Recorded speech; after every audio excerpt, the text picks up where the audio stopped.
बिस्मिल्लाहिर्रहमानिर्रहीम। अस्सलाम वालेकुम स्टूडेंट्स, आपको बाकमाली उर्दू चैनल पर खुश आमदीद।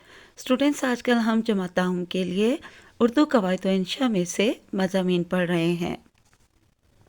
स्टूडेंट्स, दाहम के फ़ेडरल बोर्ड के उर्दू लाज़मी के पेपर में सवाल नंबर 7 जो कि एक लाज़मी सवाल होता है, वो मज़ामीन से मुतालिक होता है। उसमें 2 मज़ामीन दिए जाते हैं जिनमें से एक करना होता है और पूरे 10 नंबर का ये सवाल होता है। तो बेटे, आज हम उर्दू कवायद व इंशा में से मज़मून नंबर 16 जिसका उन्वान है सैर व सियाहत, तफरीह भी तालीम भी, यानी सैर व सियाहत ज़रूर करनी चाहिए, इससे तफरीह भी हासिल होती है, लेकिन साथ साथ हमारे इल्म में भी बहुत सारा इजाफा होता है। ठीक है।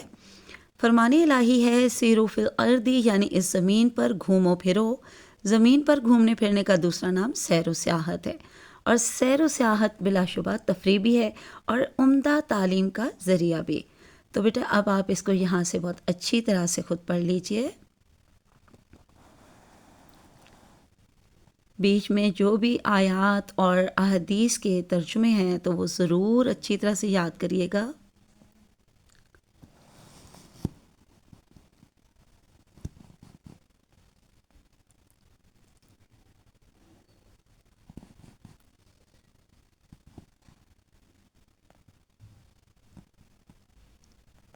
यहाँ तक ये पहला सफ़ा,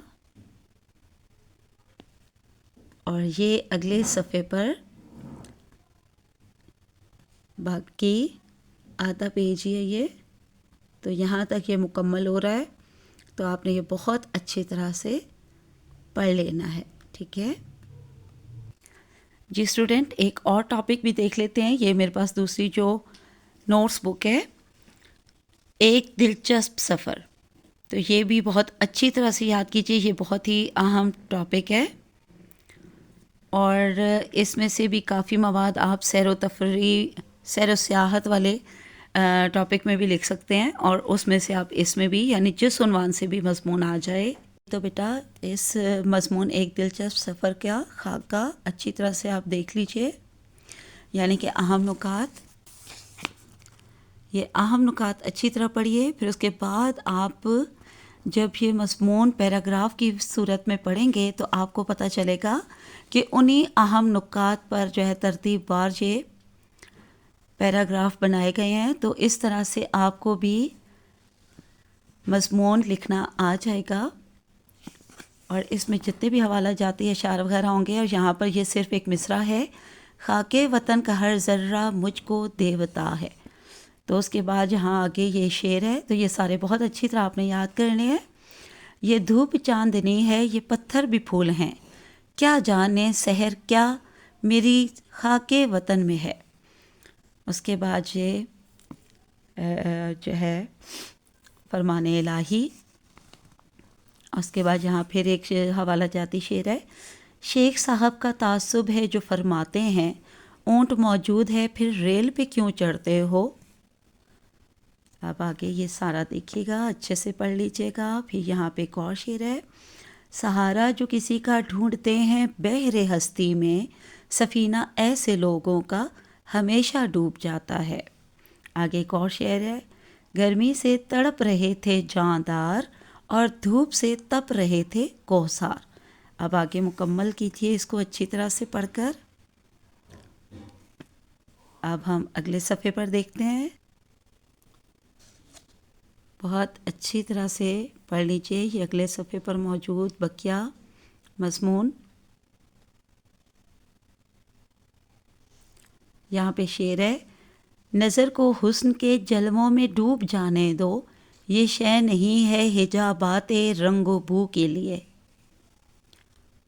उसके बाद आगे मज़ीद मज़मून को अच्छी तरह से पढ़ते जाइए।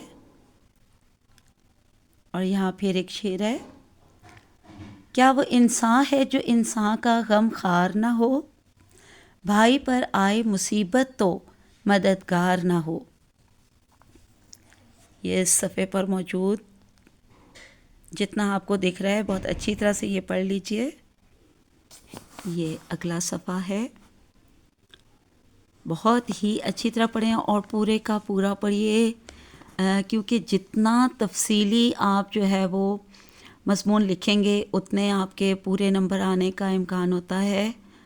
تو بیٹا اس کے لیے معلومات بھی بڑھانی ہوتی ہیں. بہت ساری جو ہے نا بکس دیکھا کریں جہاں سے بھی یہ عنوانات ملا کریں. ایک ایک بار ان کی ریڈنگ ضرور لیا کریں.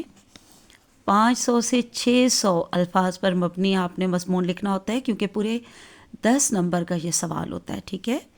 تو یہاں پر ایک اور شعر ہے. خدا کے سوا چھوڑ دے سب سہارے کہ ہیں عارضی زور کمزور سارے.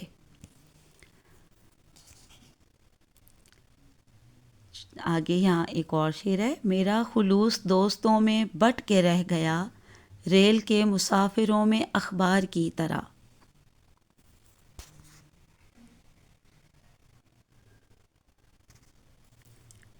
یہی ہے عبادت یہی دین و ایماں کہ کام آئے دنیا میں انسان کے انسان. آگے ایک اور جوابی شعر دیکھتے ہیں. گھر کا مرکز واپس کھینچے نکلے جب انسان سفر پر. پھر یہ پیراگراف دیکھیے. اس کے بعد آپ یہ کوٹیشن ہے اور اس کے بعد یہاں پھر ایک شعر ہے. ہر چند کے تھے راہ میں کانٹے بچھے ہوئے جس کو تیری طلب تھی گزرتا چلا گیا.